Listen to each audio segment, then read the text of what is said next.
Any monetary reparations that might be recommended by the commission created by H.R. 40 would almost certainly be unconstitutional on their face. Barack Obama opposed reparations when he ran for president in 2008, and Hillary Clinton and Bernie Sanders did as well 8 years later. In addition to all this, here in the Judiciary Committee, we have an obligation to acknowledge that any monetary reparations that might be recommended by the commission created by H.R. 40 would almost certainly be unconstitutional on their face. The reason for that, listen, wait a minute.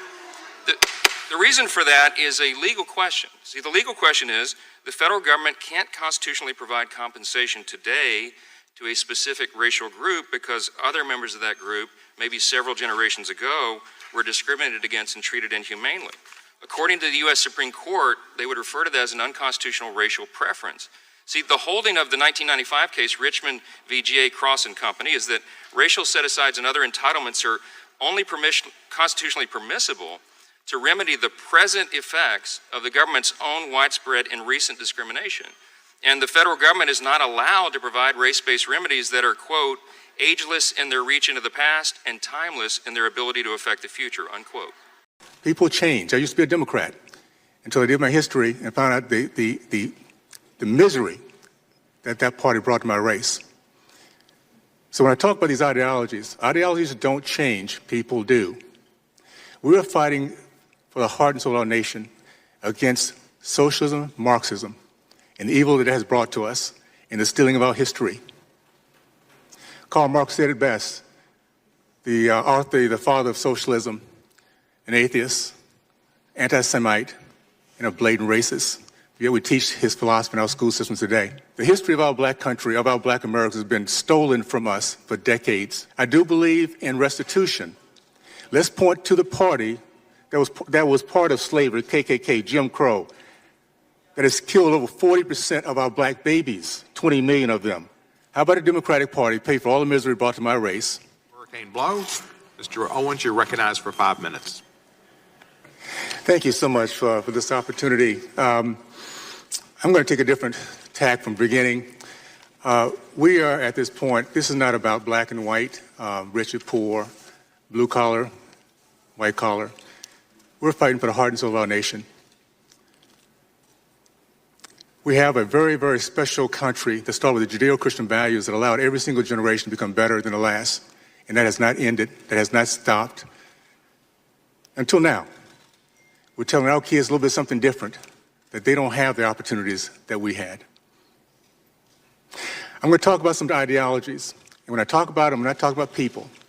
People change. I used to be a Democrat until I did my history and found out the misery that party brought to my race. So when I talk about these ideologies don't change, people do. We are fighting for the heart and soul of our nation against socialism, Marxism, and the evil that it has brought to us in the stealing of our history. Karl Marx said it best, the father of socialism, an atheist, anti-Semite, and a blatant racist. Yet we teach his philosophy in our school systems today. He said it, the first battleground is rewriting of our history. You steal our history, you steal our pride in our past, our appreciation for our present, and our vision for our future. And every single urban city in our country is now experiencing that loss. Real quick history, because these are things that we're not taught. I'm blessed to be the great-great-grandfather of Silas Burgess. Came here in the belly of a slave ship, sold in Charleston, South Carolina with his mother to the Burgess plantation. An evil, evil man that drove my great-great-great-grandmother either to leaving her family, her kids, or committing suicide. I don't know, she disappeared. But Silas at age of 8, was blessed to be surrounded by men who believed in freedom. Even though they were shackled, they escaped. They went the southern route of the Underground Railroad, facilitated by white and Mexican Americans. And he's made his way out south to Texas. He ended up being a successful entrepreneur, owning 102 acres of land, paid off in 2 years. Started the first black church, the first black elementary school.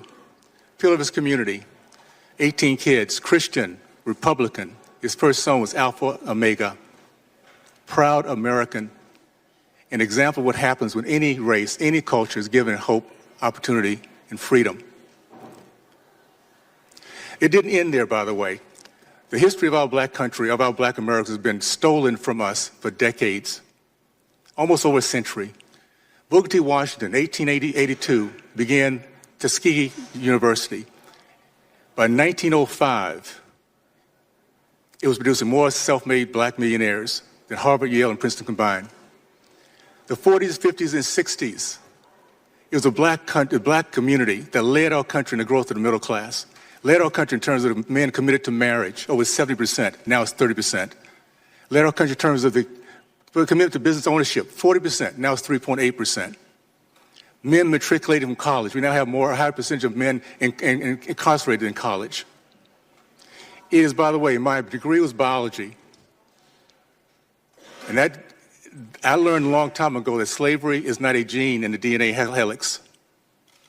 It's our actions, it's our attitude, it's our belief. I do not believe in reparation, because what reparation does, it points to a certain race, a certain color, and it points them as evil, and points the other race, my race, as one that is not only becomes racist, but also beggars. I do believe in restitution. Let's point to the party that was part of slavery, KKK, Jim Crow, that has killed over 40% of our black babies, 20 million of them. State of California, 75% of our black boys cannot pass standard reading and writing tests, a democratic state. So yes, let's pay restoration. Let's pay restitution. How about a Democratic Party pay for all the misery brought to my race? And those, after we learn our history, decide to stay there, they should pay also. They're complicit. And every white American, Republican or Democrat, that feels guilty because of your white skin, you should need to pony up also. That way we can get past this reparation and recognize that this country has given us greatness. Look at this panel. It doesn't matter how we think. The fact is, well, it doesn't matter our color. We have become successful in this country like no other because of this great opportunity to live the American dream. Let's not steal that from our kids by telling them they can't do it. Thank you.